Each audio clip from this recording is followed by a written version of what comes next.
Chers amis du jour, bien du soir, bon, aujourd'hui je vais vous parler d'un anime qui vous ne laissera pas indifférent. Je parle bien sûr de Tsukihaki Rei.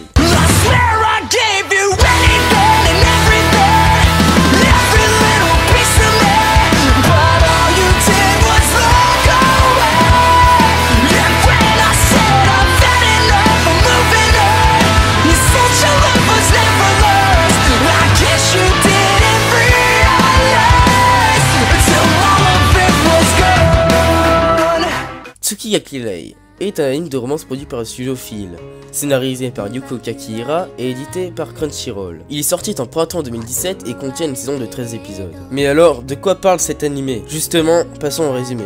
On va suivre le quotidien de deux adolescents, Kotaro et Akane, qui passent en 3ème. Ils se retrouvent tous deux dans la même classe et deviennent camarades de classe. D'un côté, Kotaro Azumi travaille dans une librairie et aimerait devenir écrivain, et il fait aussi de la danse traditionnelle. De l'autre, on a Akane Mizuno qui adore courir et fait partie d'un club d'athlétisme. Ils devront par la suite s'occuper des équipements d'un festival sportif se déroulant à l'école. Kotaro et Akane sont tous deux réservés et timides, et c'est peu de le dire. Par exemple, Akane, elle joue avec un sac à patates quand elle est stressée. Ouais, c'est bizarre, je te l'accorde. Malgré cela, une relation amoureuse va naître naturellement entre eux dès leur rencontre. Il y a aussi deux autres personnages clés à l'intrigue, qui sont Takumi Hira, le président du club d'athlétisme, et Shinatsu Nishio, une des meilleures amies d'Akane qui fait d'ailleurs aussi partie de son club. Et voici la fin du résumé. On va maintenant passer à mon avis personnel. Je trouve que le scénario est très ordinaire et possède un déroulement simple mais très bien amené. Et je pense que c'est ce qui fait le charme de l'anime. Cet anime est très réaliste, on peut facilement s'identifier aux personnages. Ils sont d'ailleurs très attachants. On y retrouve l'innocence de l'adolescent sous toutes ses formes, l'envie de faire les choses correctement, la gêne, la tension, la maladresse, ainsi qu'une forme de jalousie. Les dialogues entre les personnages sont eux aussi très réussis, car ils sont naturels et spontanés. C'est un anime sublime et plaisant à regarder, où il y a pas mal d'imprévus. C'est vraiment une bouffée d'air frais à chaque épisode, avec en addition une claque dans la figure. Ouais, je confirme, à force ça fait mal. Kotaro et Akane sont introvertis, donc il y a souvent un malaise qui s'installe entre les deux. L'ambiance de l'anime rend nerveux car on ne sait jamais ce qui en résultera, et heureux puisqu'elle est très agréable, il faut se le dire. L'intrigue est composée également de moments que vous trouverez forcément mignons, comme leur échange sur Line. On verra aussi que l'amitié sera par moments mise à mal et que les relations avec la famille sont souvent compliquées. Cet anime se démarque des autres car il y a une progression et une tournure des événements très réalistes. C'est pour moi un de mes animes de romance préférés, simple, bien agencé et surtout crédible. Je pense que l'on peut reprocher à cet anime qu'il est trop idéaliste et ne montre pas vraiment l'amour sous toutes ses formes, surtout l'aspect négatif. Il y a aussi une 3D pas très bien réussie et une réalisation un peu faible, ce qui est dommage. En revanche, et pour notre plus grand bien, il y a de bonnes OST qui s'inscrivent parfaitement dans l'anime et sont plutôt douces. On a aussi un très bon opening. Cet anime est d'une justesse digne de toucher chaque personne le visionnant. Tsukihaki Rei est une excellente surprise et je pense qu'elle vous fera lâcher la petite larme qui fait plaisir. J'espère que vous avez aimé cette vidéo. Proposez-moi si vous voulez une vidéo que je tournerai sur un genre d'anime ou un anime particulier dans les commentaires. Sur ce, je vais vous laisser. Bye.